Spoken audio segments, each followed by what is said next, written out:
नमस्कार, पुण्य श्लोक एलेवेंथ शो में आज शो की शुरुआत होती है आंसुओं से। जी हाँ, आंसू है एक माँ के, एक भाई के, जब उनकी बहन, उनकी बेटी विदा हो रही होती है शादी के बाद में। अब देवी अहिल्या यशवंत से कहती है कि उन्होंने मुक्ता को बड़े ही नाजुओं से पाला है, हमेशा इसका ख्याल रखा है और तुम भी यूं ही ख्याल रखोगे, उम्मीद है। यशवंत पूरा विश्वास दिलाता है, वचन देता है, कहता है कि देवी अहिल्या से कि वो मुक्ता का पूरा ख्याल रखेगा, इसे किसी तरह की तकलीफ नहीं होने देगा और यदि कोई तकलीफ हुई भी तो अनजाने में होगी, गलती से होगी, जानबूझकर वो ऐसा अपराध नहीं करेगा कि इसे, मुक्ता को, उसकी पत्नी को थोड़ा सा भी दुख हो।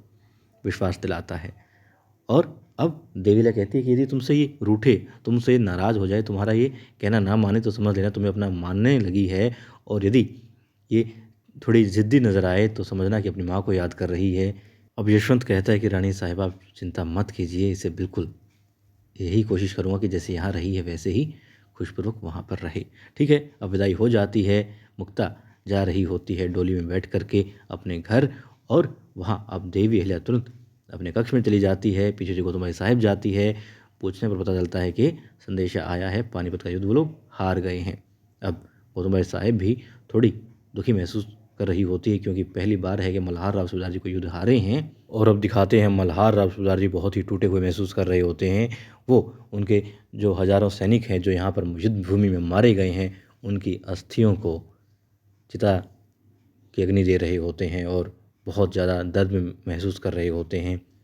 अब उनके पास एक खत पहुंचता है और खत में क्या लिखा होता है कि मुक्ता की शादी हो गई है। जंको जी पूछते हैं सरकार क्या संदेशा है, तो बताते हैं कि उनकी पोती मुक्ता की शादी हो गई है।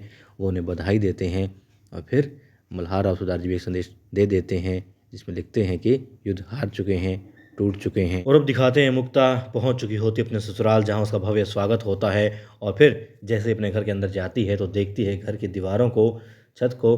फिर एक महिला होती है, कहती है हाँ ये आपके महल जैसा तो नहीं है, वहाँ तो बड़ी बड़ी दीवारें हैं, भव्य कक्ष होंगे। तब मुक्ता कहती है नहीं, ये भी महल की तरह से ही है और मेरी आई ने मुझे अच्छे से सिखाया है कि जो घर होता है वो संस्कारों से होता है और वहाँ जिस तरीके की बातें होती हैं देख करके, सुन करके, वो महिलाएं कहती हैं कि बहुत अच्छे संस्कार दिए हैं मुक्ता को उनकी आई ने, उनके घर वालों ने और वाकई में ये घर भी अब स्वर्ग बन जाएगा।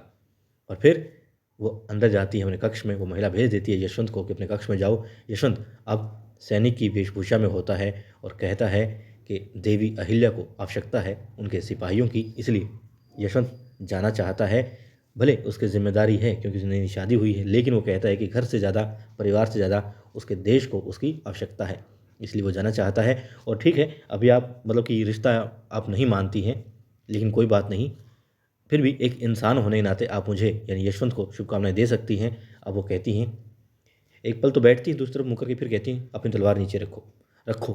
अब वो तलवार नीचे रख देता है, चाहता नहीं था रखना मगर रख देता है और फिर बिस्तर पर से तलवार उठाती है मुक्ता और यशवंत को तलवार थमाती है। और विजय, वहाँ पर तिलक नहीं था लेकिन भावों से उसने विजय तिलक किया है कि जाओ और विजय प्राप्त करके आओ मेरे प्राणनाथ। जैसा उसने देखा था, जैसा उसने सीखा था अपने घर में, वो देखा करती थी उसके बाबा साहेब, उसके दादाजी जाया करते हैं मुहिम पर, जो उनकी आरती होती है वो सब वो देखती थी, उसी भाव से उसने वो किया, लेकिन शब्दों में उसने कुछ भी नहीं कहा।